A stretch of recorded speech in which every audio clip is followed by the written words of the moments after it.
नबी करीम सल्लल्लाहु अलैहि वसल्लम दे सहाबा हज़रत अबू ज़र गिफ़ारी, कौन? हज़रत अबू ज़र गिफ़ारी रज़ी अल्लाह ताला, बड़े अमीर साहबी सन, बड़े अमीर, बड़ी दौलत सी। जिवें हज़रत उस्मान गनी कोल दौलत सी, हाँ जी हज़रत अबू ज़र गिफ़ारी कोल।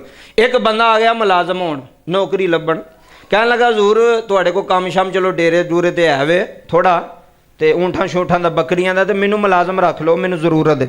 आपने फरमाया कोई गल नहीं, मैं तेन मुलाजम रख लैना, लेकिन मेरी शरत ही एक, की है? मेरी एक शरत ही। आखन लगा हज़ूर केड़ी शर्त है? हज़रत अबू ज़र गिफ़ारी रज़ी अल्लाह ताला अन्हु कहन लगे मेरी शर्त है ही कि जदों मैं तैनूं आखां कि मैनू कोई ऐसा जानवर दे मैं अल्लाह दी राह च देना है, ते जे जानवरां विचों जिहड़ा सब नालों चंगा होना वो लैके आउणा ही।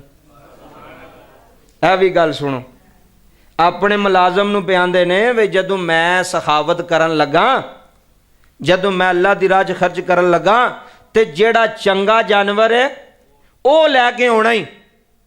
ऐ ना कि ओ ना ना ऐ ना दिओ, तुसीं तो मर जाओगे मुक जाओगे, इंज ना करियो।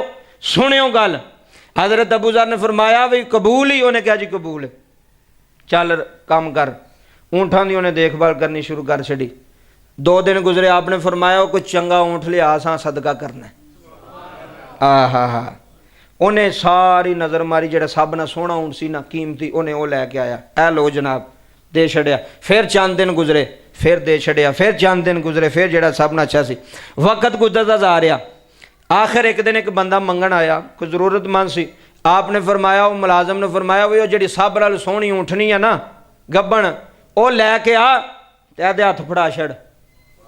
ऐ सखावत, डर डर के सखावत का ना नहीं भाई 5000 दें कि 10 दें, 15 दें कि 20 दें, भी इन्ना बंदे नाल हिसाब ही रखते हैं भी जे इन्ने देंगा तो घट किन्ने होणगे विचों, घट भी तो होने ना विचों। ऐ सुनियो, आपने फरमाया दे हत्थ। वो जो गल की ना, हुण सारे जेड़े चंगा माल सी वो सारा तो सदका हो गया सी। एक ऊँठनी सी जिहड़ी दुध देंदी सी, ते बड़ी सोहनी ऊँठनी है मदीने दे अंदर, बड़ी आला नस्ल दी, बड़ी सोहनी। उन्हें लालच किया, आला उन्होंने लालच नहीं सी करना चाहिए, तू तो मुलाजम है। जो मालक तेन कहता पा तो तू कौन है लालच करने वाला, तू दे अगले नूं, तू क्यों उन्होंने हथ पैर रोकना, तू तो नौकर है, तू मुलाजम है। आ जुमले सुने। उन्हें कहा जी, दिल विच ना उन्हें इरादा किया, दिल विच सोचिया, इधर वेखो जी कि ए एक ऊँठनी रह गई है, तो चलो मैं होर कोई दे छड़ना वा, ये तू नस्ल अगू चलावांगे तो चलो मेरे मालक का फायदा होगा। जेड़ा नौकर दुनियादारी विच फायदा करे वो चंगा नहीं, जेड़ा नौकर तुहाडी दीनदारी विच फायदा करे वो चंगा है। ऐ हुण सुनियो गल, ते कन्नां दी खिड़कियां खुल जाणगियां। उन्हें ऊँठनी रख लई जिहड़ी चंगी सी, जिहड़ी कोंजदी सी ना माड़ी जरा वो भेज छड़ी। हज़रत अबू ज़र गिफ़ारी दूसरे दिन ना रौंड किया सारे जानवरां दा ना डेरे ते।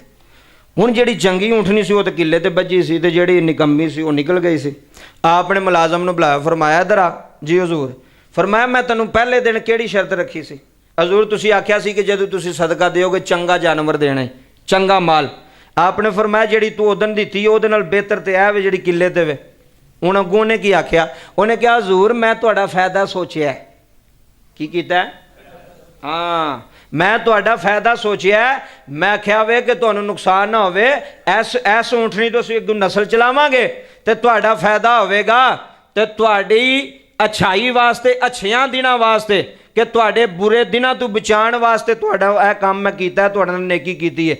आप फरमांदे ने झल्लिया मैनूं पता ही, तैनूं पता है कि मेरे ते सब नालों ज़्यादा बुरा दिन किहड़ा होना है? उन्हें कहा जी मैनूं तो नहीं पता। आपने फरमाया मेरे ते सब नालों बुरा दिन वो होना है जदों अल्लाह ने मैनूं अपनी अदालत के सामने खिलार के मैनूं मेरे माल का हिसाब लैना है। ऐ जे गल, जदों अल्लाह ने पूछना किन्ने कमाए सनी तो कित्थे लाए सनी, पूछया जाना, मैनूं भी पूछया जाना, तुहानूं भी पूछया जाना कि नहीं पूछया जाना। फरमाया मेरा बुरा दिन तो होवे कि जिस दिन अल्लाह मैनूं अपनी अदालत के सामने खिलार के आखेगा की कीता ही, कित्थे लाए नहीं, किन्ने कमाए नहीं। फरमाया जे तू मेरा सक्का हुंदा ते तू मेरा उस दिन दा सोचदा। नहीं समझ आई? तू मेरा दुनिया दा ही सोचिया, फिर मैनू दुनिया वाले पासे खिंची आई, दुनिया वाले पासे लाया। जे तू मेरे नाल मुखलस होंदा ते तू मेरा ओ दिन दा सोचदा कि जदों अल्लाह मेरे को हिसाब लैन लगेगा फिर अबू ज़र गिफ़ारी की जवाब देवेगा। फिर मैं अल्लाह नूं की जवाब देंगा कि या अल्लाह मैं की कीता, मैं जेड़े चंगे सुनो को रख ले ते भैड़े दे छड्डे। है ही जवाब है ना। तो तू मैनू मरवाना चाहना, तू मैनू अल्लाह की अदालत च फसाना। यह गल्लां बड़ियां बरीक ने, हर बंदे वास्ते नहीं, सोचण वाले बंदे वास्ते, शऊर रखण वाले बंदे वास्ते यह गल्लां ने कि तू मुखलस होंदा तो तू मेरा आखरत दा सोचदा। अल्लाह तेनू की फायदा या तेनू कोई नुकसान है, मेरा माल है तू दे। कई बारी अपने घर वाले बंदे नूं नेकी तो रोक छड्डदे ने, सही बात है, बुढ़ी रोक छड़ेगी, बच्चे रोक छड़नगे, भैणां भरा रोक छड़नगे, ओ ना ना यह काम ना करी, तू एडा सखी बन गया, एडा वड्डा सखी साढ़े खानदान चों तू निकल आया, ऐ ना काम करी। वो बंदा नेकी करदा करदा भी डर जाता, भाजी पता नहीं भरावां ने की आखना या बुढ़ी मैनू की आखेगी या मेरे बच्चे की आखणगे, अब्बा जी सारा कुछ लटा छड़िया जे। तो इस गल तू ये सबक मिल गया कि हज़रत अबू ज़र गिफारी ने फरमाया भी औखा दिन होवे जदों हिसाब होना है। की होना है? और किसी को 20,000 का हिसाब ना रले तो बंदे नूं मुश्किल पै जाती है, कित्थे लाए नहीं तो कित्थे नहीं लाए, तो उत्थे इन्नियां लखां दा किवें देना है। वो अल्लाह ही ये फजल करे साढ़े जे निकम्मियां ते, मेहरबानी करे। और साढ़े कोल ते सब देण वाला हिसाब किताब साढ़े कोल कोई नहीं, तो ना असीं दे सकदे। दसो दे सकदे हो?